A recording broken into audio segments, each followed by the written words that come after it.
siguientes. El alumno de medicina reconoce, diagnostica, informa y da consejería adecuada, y así como refiere en forma oportuna los casos diagnosticados al especialista. Muchas veces las preguntas que se posicionan en el ENAM y también en el residentado médico, incluso lo que tienen que hacer obviamente en la vida cotidiana cuando sean serum, la respuesta a veces correcta es referencia, simplemente. No corresponde tal vez colocación de arnés de Pavlik, tratamiento quirúrgico, no, porque nosotros buscamos que ustedes sepan qué casos van a diagnosticar y van a derivar, que es lo importante. Es una de las malformaciones congénitas más frecuentes en ortopedia. De hecho, se debería considerar inclusive enfermedad y problema de salud pública. Abarca un conjunto de deformidades anatómicas y clínicas que van desde la laxitud capsular con cadera inestable hasta una luxación teratológica irreductible. Entonces, es muy importante ver en este grupo la sinonimia de la enfermedad. Si bien es cierto, en el título dice enfermedad del desarrollo de la cadera, se le conoce también como enfermedad luxante de la cadera, displasia de la cadera. Al inicio se le decía todo displasia del desarrollo de la cadera. Sin embargo, en algunos cursos, congresos dijeron, pero ¿por qué displasia si tiene otros componentes? No solamente es falta de crecimiento, ¿no?, que es la displasia, sino también puede haber luxación, puede haber subluxación. Quiere decir que puede haber otros componentes, los cuales el título se modificó. Pasaron los años y de nuevo se modificó porque dijeron que la mayoría de traumatólogos en el mundo estaba más comprometido o más guiado por el nombre anterior, ¿no? Displasia de caderas, por lo cual se han aceptado ambos títulos. Llámese entonces a la situación de displasia a una en la que existe una alteración, una falta del crecimiento de las estructuras blandas. Hay una deficiencia en la osificación acetabular iliofemoral y hoy en día se considera consecuencia de estas presiones excéntricas. La subluxación es cuando se aprecia la cabeza femoral que no se encuentra totalmente en su lugar o no se encuentra reducida concéntricamente y persiste un contacto, pero no es del 100%. Tiene una posición anómala y puede en algún momento luxarse. Entonces, vemos aquí en esta imagen,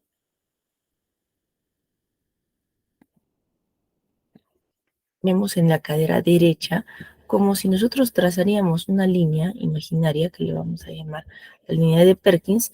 Vamos a ver que a la mitad se encuentra el núcleo acetabular, ¿no? Lo normal es que se vean estas líneas. Estas líneas significa de que el niño todavía va a crecer, es el cartílago de crecimiento, no son fracturas. Acá también, aquí, aquí, ¿no? Entonces, este lado, el lado izquierdo, si bien es cierto, hay una displasia, vemos un eje que no se ha desarrollado bien la pelvis, sin embargo, vemos de que no está subluxado, como en el caso de la derecha. Otro caso es la luxación, es aquella donde no existe ya contacto entre las superficies. Tenemos la luxación teratológica, que se asocia con otras patologías intramusculares, por ejemplo, artrogriposis, mielomeningocele, y se da en estadios intrauterinos ya precoces. Mientras que la luxación típica es la que aparece en los lactantes normales y que suele producirse en las 4 últimas semanas del desarrollo, cuando la articulación ya se encuentra desarrollada y está normalmente la cabeza femoral dentro de la cavidad, pero es fácilmente luxable. Quiere decir que un momento está dentro, otro momento sale, ¿no? Entonces vemos esta imagen donde, en primer lugar, no vemos núcleo acetabular, no vemos esta forma circular radiopaca, y el lado izquierdo, miren cómo lo vemos totalmente fuera del lugar, ¿no? Esto es una luxación. Biológicamente, ya en la 7ª semana de gestación, se produce esta hendidura de células precartilaginosas que se definen al acetábulo y a la epífisis femoral. Y en la 11ª semana ya está formada la articulación de la cadera. Esto es lo normal y esto ya es lo luxado. Biológicamente deben saber de que puede tener una historia familiar. De hecho, se menciona de que si el padre ha tenido un antecedente de displasia de cadera, es más fuerte la asociación que sus hijos tengan displasia de cadera. La mamá también, ¿no? Pero dicen que si el padre tiene es aún más fuerte la asociación. Laxitud ligamentaria puede ser teratológica, más frecuente en las mujeres que en los varones, 4 o 6 veces más frecuente en las niñas que en niños. Recordemos que hay una hormona que también tiene influencia precisamente hormonal para el desarrollo de esta patología. Tenemos los estrógenos. Los estrógenos están asociados a una hormona que se llama relaxina. La relaxina hace que los ligamentos se encuentren más elásticos de lo que corresponde, ¿no? Por tanto, más laxos. Entonces, tiene este componente hormonal también, ¿no? Al haber este estímulo del estrógeno sobre la relaxina. Cuando existe presentación pélvica o podálica al nacimiento, hay una situación restrictiva también a nivel de las caderas que evita que los bebés, en este caso, bueno, no bebés, ¿no? El feto, en este caso, pueda mover las caderas adecuadamente y desarrollarlas. Si tiene otros defectos congénitos también, el hábito de envolver al recién nacido en aducción y extensión, ¿no? Lo que dicen hay que fajarlo a los bebés. Si la madre es menor de 18, 35, también pacientes que son primigestes, en este caso, neonatos prematuros, y si hubo disminución de líquido amniótico en el embarazo, oligohidráculos, ¿no? Teológicamente, en el 80 por 100 casos de afectación es unilateral y de ellos la afectación es más frecuente en la izquierda. ¿Por qué en la izquierda? Precisamente que es la presentación cefálica que generalmente tienen los fetos, donde el dorso se va a la izquierda y por tanto esta cadera entra en contacto con el raquilumbar, lo cual hace de que no pueda patalear, entre comillas, como quisieran, ¿no? Libremente, es más que todo por presión de causas mecánicas. Pero en la clínica vamos a ver la maniobra de Barlow y la maniobra de Ortolani, así como asimetría de pliegue glúteo. ¿Qué es la maniobra de Ortolani? ¿En qué consiste? Acuérdense, Ortolani va a hacer de que vamos a encontrar una cadera ya luxada, y en esta cadera luxada vamos a hacer una rotación externa y una abducción, y con esto vamos a conseguir la reducción de la cadera. Pero ustedes dirán, no, ya, entonces con eso ya está el tratamiento. No, no es el tratamiento, es una maniobra donde nosotros estamos haciendo precisamente la reducción concéntrica de eso, pero puede ser temporal, puede ser que el bebé patalee y otra vez ya se luxó, ¿no? Y Barlow, corrección de Bat es malo, ¿no? Barlow. Entonces, ¿qué va a hacer a este bebé? Una cadera altamente luxable y la va a luxar, ¿no? Entonces, por eso es Bat, ¿no? Entonces, ¿cómo se hace esta maniobra? Rotación interna, y en la rotación interna y aducción va a haber la luxación, ¿no? Ese es Barlow. Ahora, recordar, Barlow y Ortolani como maniobra se pueden hacer en todos los pacientes, no. De preferencia, yo les aconsejo que lo hagan hasta el mes, porque son más laxos los bebés, lo pueden realizar con más facilidad. En los libros y en la bibliografía mencionan que puede ser hasta 3, 5 meses todavía. Pero si ustedes han hecho ya pediatría, que yo creo que creo que ya todos han hecho pediatría, y también ahora que van a rotar, están rotando en traumatología, van a ver pacientes pequeños de que al momento, por más que tengan 5 meses, van a estar ahí pataleando, ¿no? Fuerte, patalean más o menos fuerte. Y si ustedes tratan de forcejear con el bebé haciendo, con el lactante, tratando de hacer Barlow y Ortolani, entonces pueden ocasionarle algún tipo de daño, ¿no? Incluso iba a decir, lo tratan de hacer fuerte. En cambio, los recién nacidos, los neonatos, los 3 meses es más fácil hacer la maniobra y también menos riesgo de hacer daño. Supongamos que se les ocurra por ahí, lo voy a hacer con uno de 9 meses o uno de 1 año ya. Entonces, ¿qué va a suceder? Si tienen luxación y hacen estas maniobras, pueden fracturar el fémur. Así es que peligroso, ya. Solamente traten de hacerlo en pequeños cuando hagan su examen de neonatal. Cuando hablamos también de las luxaciones unilaterales, podemos ver a Galeazzi, signo de Galeazzi. ¿Qué consiste? Consiste en la flexión de ambas rodillas con el paciente en decúbito dorsal y vamos a ver que una de las rodillas aparentemente está más ascendida que la otra y otra más pequeña. ¿Por qué se da? Precisamente por una luxación. En este caso, la luxación sería del lado derecho, por eso aparece más corta la rodilla derecha, ¿no? Que no lo es. La abducción limitada también, vamos a ver, en el lado izquierdo en este caso de la paciente, como no puede abducir adecuadamente la cadera del lado izquierdo. La marcha de Trendelenburg, el signo de Trendelenburg. La marcha de Trendelenburg es una marcha claudicante que se da en pacientes con luxación de cadera y la marcha de pato se da en pacientes que tienen luxación bilateral de caderas. El signo de Trendelenburg consiste en que si nosotros pedimos a un paciente que se coloque en bipedestación y le decimos, a ver, señor, señora, flexione la rodilla. Pues va a flexionar la rodilla. Si le decimos que flexione la rodilla patológica, que sospechamos que hay una luxación, no va a haber alteración en la parte postural. Sin embargo, si le decimos que flexione la cadera sana, ahí va a haber un problema y va a haber, como pueden observar en la imagen, cómo se altera la visión de la columna vertebral.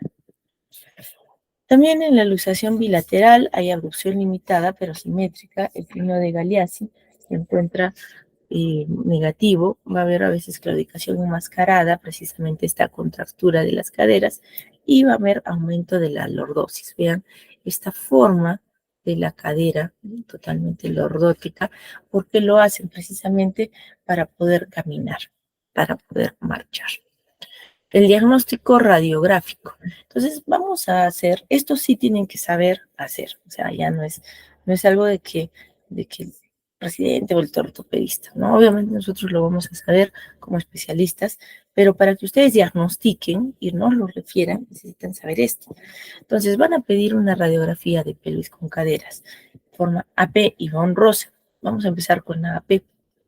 En la anteroposterior, la cadera sana van a trazar la línea de Hindren-Reiner, que consiste en trazar una línea que va desde el ángulo interno del acetábulo hacia el otro extremo y la línea de Perkins que va desde el ángulo externo del acetábulo y cruza por el fémur. El ángulo de Coleman o índice acetabular va desde el lado interno del acetábulo hasta el lado externo y la línea de Shenton va también desde el agujero obturatriz hasta el borde interno del fémur. También de esta fusión de línea de Hindren y de Perkins van a salir los 4 cuadrantes de Obrenheim. Por lo tanto, estas líneas son las más importantes que tienen que saber y repasen sobre la triada de Putty también. Entonces, vemos aquí como el núcleo acetabular, que es esta forma circular, se encuentra dentro. Primero, en el cuadrante de Obrenheim inferior interno. Segundo, como es la forma circular redondeada. Tercero, el ángulo de Coleman, pacientes de 3 meses podemos encontrarlo ya en 27, 26 grados, ¿no? 27, 28 grados. Y bueno, vamos a ver de acuerdo a la edad cómo este ángulo o este índice se va modificando. Pero vamos a ver la cadera displásica, la cadera recta. Y vemos que el ángulo de Coleman es muy alto, el núcleo es displásico, la línea de Shenton es totalmente discontinua, ¿no? Esos son los patrones que vemos. El diagnóstico. Ecográficamente también se puede realizar, se aconseja que se haga la ecografía en menores de 3 meses de edad, sobre todo aquellos que tienen patologías o factores de riesgo que podrían conllevar a una displasia de cadera. ¿Con qué fin se hace esta ecografía? Para que podamos iniciar el tratamiento de una vez, que puede ser arnés, fisioterapia, de acuerdo a lo que veamos, ¿no? Y después de la ecografía, si la ecografía sale positiva, de preferencia se solicita una radiografía. Si la ecografía sale negativa, o sea que todo está ok, entonces se espera hasta los 3 meses para tomar una radiografía. En la técnica de Graf se van a delimitar dos ángulos, el ángulo alfa y el ángulo beta. El ángulo alfa está formado por la línea acetabular que mide desde el grado de formación del extremo óseo del acetábulo y la concavidad con la fosa acetabular, mientras que el beta es por línea base de inclinación y refleja un borde cartilaginoso. El ángulo beta debe ser menor de 55 grados y un valor mayor de 55 grados indicaría desplazamiento lateral de la cabeza. Lo debe hacer un ecografista médico que sea radiólogo, obviamente ecografista, pero con especialidad en radiología y un diplomado o sub en partes blandas o cadera pediátrica. Puede hacerlo también un traumatólogo, sí, pero con una especialización o diplomado en cadera pediátrica. O sea, no todos lo hacen. Por lo cual, cuando se hace la ecografía, se tiene que hacer en un lugar donde nosotros, o sea, recomendemos, donde exista esta capacitación. Porque ustedes han visto que a veces, algunas personas, X, Y, Z, de que se colocan a ecografistas, ¿no? Simplemente lo realizan, ¿no? Y en realidad no, es para ecografía de cadera hay que hacer una capacitación adecuada. Vemos cabeza femoral, que es esta, el borde lateral del ilíaco, vemos esto, el techo acetabular, el cartílago acetabular, que es este, el glúteo menor y el glúteo mayor. Entonces, ya identificadas las estructuras, se traza el ángulo alfa y el ángulo beta. Y se pone en esta posición el transductor y al... El grupo 1 es una cadera madura que tiene un ángulo alfa mayor de 60 y menor de 55 el ángulo beta. El grupo 4 es donde hay luxación total y el ángulo alfa es menor de 37 grados. El radiográfico se aconseja a los 3 meses. Vemos, por ejemplo, en esta zona, en el lado izquierdo, una luxación de cadera izquierda. Vemos en el lado derecho una displasia y una subluxación de la cadera derecha. Vemos en este paciente como hay una subluxación bilateral de caderas, como podemos ver en la imagen, una línea de Shenton también discontinua, ¿no? Acá también volvemos, línea de Shenton continua, y miren cómo esta línea de Shenton se va totalmente discontinua. Aquí vemos ya una luxación bilateral de caderas. ¿Dónde estaba el acetábulo? El acetábulo estaba por acá. ¿Qué sucedió? Se dejó pasar el tiempo. Y al dejar pasar el tiempo, ¿qué sucede? Las caderas crean un nuevo acetábulo y le permiten al paciente caminar. Sí camina, pero el problema es de que cómo se encuentra la columna, cómo se encuentra el dolor de caderas, cómo se encuentra todo, ¿no? Entonces, hay un índice acetabular que se llama el índice de Tonis. Entonces, pero el índice de Tonis ya está demasiado desfasado. En todas las bibliografías van a ver Tonis, pero Tonis ya está demasiado. Habla de una desviación estándar, dos desviaciones estándar, habla de cifras demasiado grandes, 36 grados, 38, que ya nosotros lo consideramos en este tiempo displásico, ¿no? Entonces, les invito a todos a que puedan hacer tal vez alguna tesis acerca de nuevas mediciones de índice acetabular. En el Perú, en México han hecho una en el 2020, buena, donde hablan de la normalidad de acuerdo al ángulo acetabular según la edad. ¿Por qué? Porque Tonis, miren estas diferencias abismales, ¿no? Por ejemplo, a los 3 meses normal podríamos considerar 28 grados, pero Tonis a los 3 meses considera normal hasta 38 grados. En nuestro tiempo sería pues totalmente inaceptable poder encontrar esa parte, ¿no? Entonces, obviamente les estoy compartiendo esta información, léanla también. En luxación de diagnóstico tardío, vamos a ver de qué está presente desde el nacimiento. Es una importante misión de ustedes como médicos, cuando van a ser médicos generales, es el screening neonatal. Hacer un buen examen neonatológico y después hacer radiográfico a los 3 meses o ecográfico cuando, bueno, les venga el resultado. ¿Cuáles son los objetivos del tratamiento y manejo? Una reducción concéntrica, estable, obtener una articulación coxofemoral anatómica, funcional y evitar dos principales complicaciones, que es la necrosis avascular y la subluxación recurrente. ¿Cuáles son los problemas de detección tardía? Que la cabeza femoral, como ven en la imagen, va a estar muy ascendida, como ven, músculos contraídos, displasia acetabular, anteversión femoral. ¿Qué es la anteversión femoral? Es la posición anómala del fémur, donde va a haber un ángulo que se va a alterar. Entonces la paciente no va a poder caminar adecuadamente y el fémur también se va a encontrar una posición patológica, ¿no? Por ejemplo, miren cómo se encuentra este fémur, ¿no? Hacia adelante, entre comillas, en anteverso versus el lado derecho. El tratamiento. Vamos a ver, tener el tratamiento ortopédico. Podemos utilizar el arnés de Pavlik, la férula de Craig-Hilfe, el aparato de yeso pelvipedio, entre otras opciones. El arnés de Pavlik es uno de los métodos ortopédicos más utilizados. Es un sistema de correas en el cual se calcula 165 o 160 grados, hasta máximo 170 grados para colocación. Todos estos tratamientos ortopédicos o quirúrgicos lo hace el especialista, por si acaso no lo movilizan ustedes, pero sí tienen que referirlos a sus controles. En el caso de los pacientes CIS o de salud, y bueno, obviamente particulares también, pero en los periodos establecidos, ¿no? Si el médico le dice cada 2 semanas o cada mes, lo refieren en ese tiempo exacto. El arnés de Pavlik no se puede utilizar durante mucho tiempo tampoco. Tiene indicaciones en meses y en peso para poder utilizarlo. En cuanto al tratamiento quirúrgico, es pues más tedioso, demanda inclusive de sangre en algunos casos y consiste en lo siguiente. Tenemos, por ejemplo, la tenotomía de aductores, osteotomía femoral, techoplastía acetabular, entre otras también que se realizan. Vemos, por ejemplo, la osteotomía de Salter. Consiste en realizar una osteotomía a nivel de la pelvis, girar este fragmento y obviamente al girarlo colocar 2 clavos Kirchner, y los 2 clavos Kirchner que se colocan precisamente va a ser para poder fijar la pelvis donde se encuentra.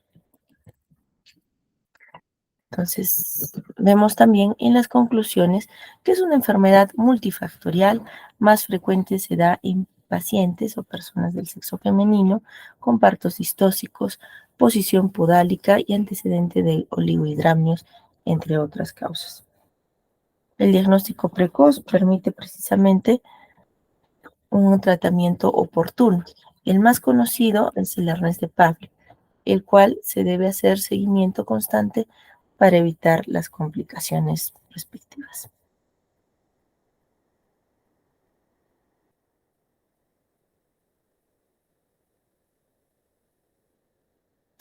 Y la cirugía ortopédica se debe realizar de ser necesaria, aunque el niño sea menor de 2 años, explicando a los padres la necesidad de esta. O sea, es muy importante que pese a que el niño sea pequeño, puede ser intervenido, sí, sí puede ser intervenido.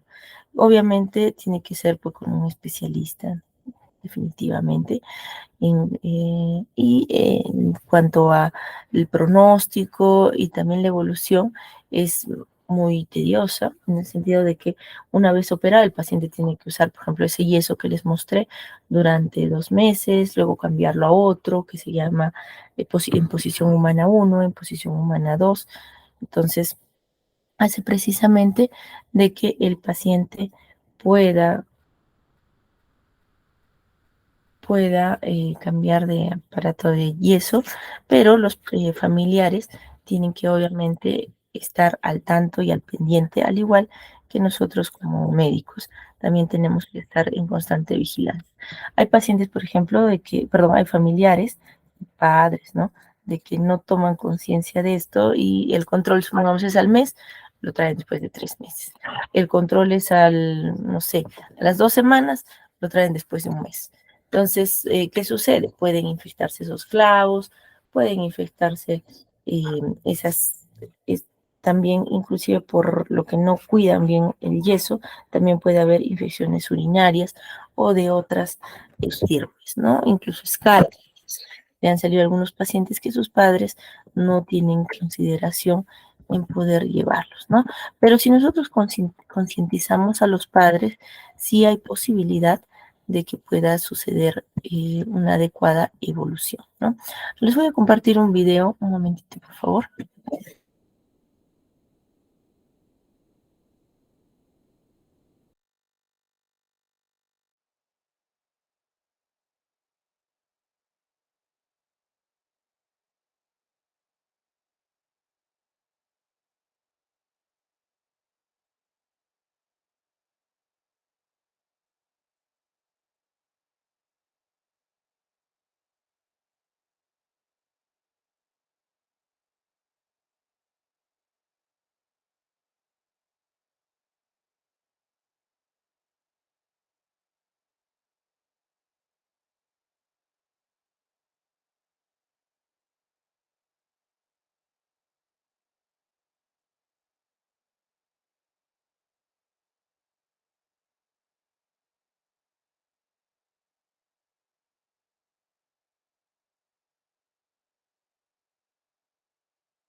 Me avisen, por favor, si se está compartiendo el video. ¿Lo pueden ver? Sí, doctora. Ok. Bueno, entonces, más que todo es para poder ver algunas maniobras, ¿no? Por ejemplo, vamos a ver a la estante y vemos la asimetría, ¿no? Los pliegues glúteos asimétricos, fijándonos más en el pliegue glúteo mayor. Entonces va a haber una asimetría importante, en este caso, en la cadera izquierda.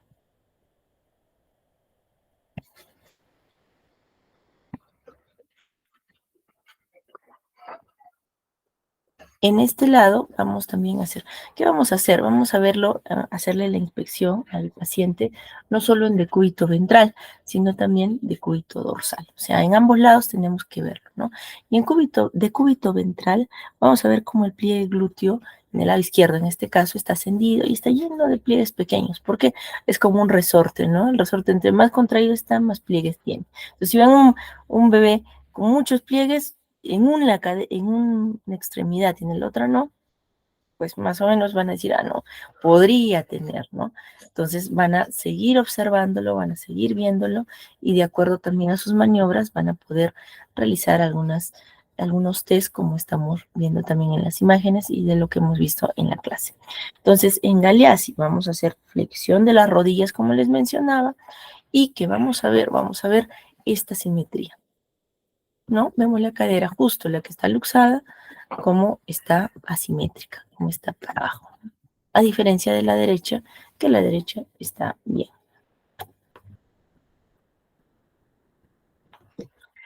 Aquí también al estirarla, bueno, esto ya no forma parte del test de Galeazzi, pero si nosotros estiramos, vamos a ver de que los pliegues también van a estar asimétricos.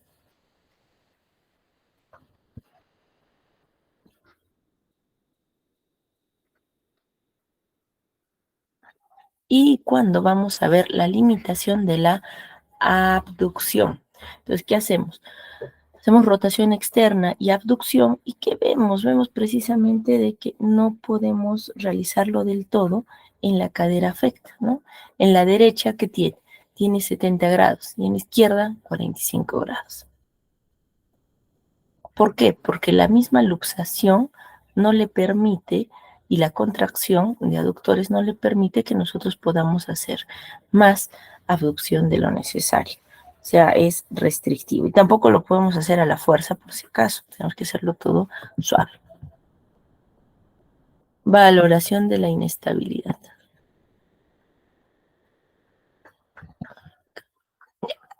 Entonces, aquí estamos valorando la inestabilidad, ¿no? Fijamos una cadera y en el otro lado hacemos rotación interna, rotación externa, aducción y abducción. Aquí todavía no estamos haciendo maniobra de Barlow y Ottolani. Solamente vamos a sentir como hay un leve desplazamiento, pero no hay luxación todavía de la cadera. Entonces, ¿qué sucede? Esa cadera es inestable. En cualquier momento se puede luxar. Y aquí vamos a ver el test de Ortolani. Entonces, el test de Ortolani consiste precisamente en que vamos a ver ya una cadera luxada. Como pueden ver en la imagen, vamos a hacer una flexión de rodillas y al flexionar las rodillas vamos a también hacer una rotación externa y una abducción. Y cuando hagamos esa rotación externa y una abducción, vamos a escuchar un clic. Y ese clic precisamente va a ser el clic que va a determinar la reducción de la cadera del lado izquierdo. Y si hacemos lo contrario, que es Barlow. Y si hacemos, ¿no? Ortolani. Y los chasquidos, ¿no? Los chasquidos que son los que hemos escuchado, ¿no? Eso es el chasquido.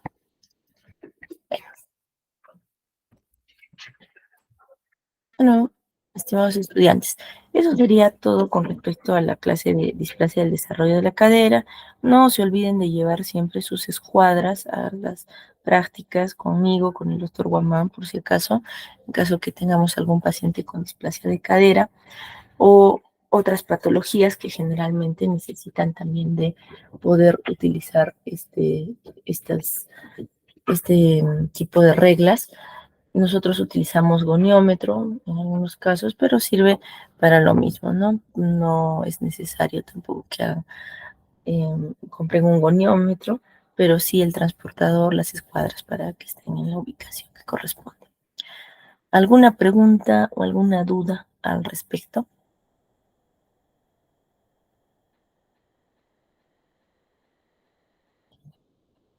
Ya, listo. Bueno, eso sería todo con respecto a la clase de hoy. Muchas gracias con todos. Ya nos vemos para la siguiente clase y en práctica. Sí, Edgar.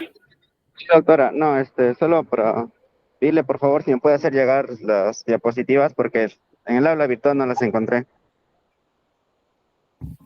Ah, ya, Edgar. Entonces, después te las hago. Pero ahí está justo en la clase. Es para que puedan ver la clase. Justo por eso también este, se hace la clase virtual y las clases presenciales para que puedan acudir. Entonces, ya está, pues, ahí está. Ya, de acuerdo. Ya nos vemos. Hasta luego. Solo, Buenos doctora, días. gracias.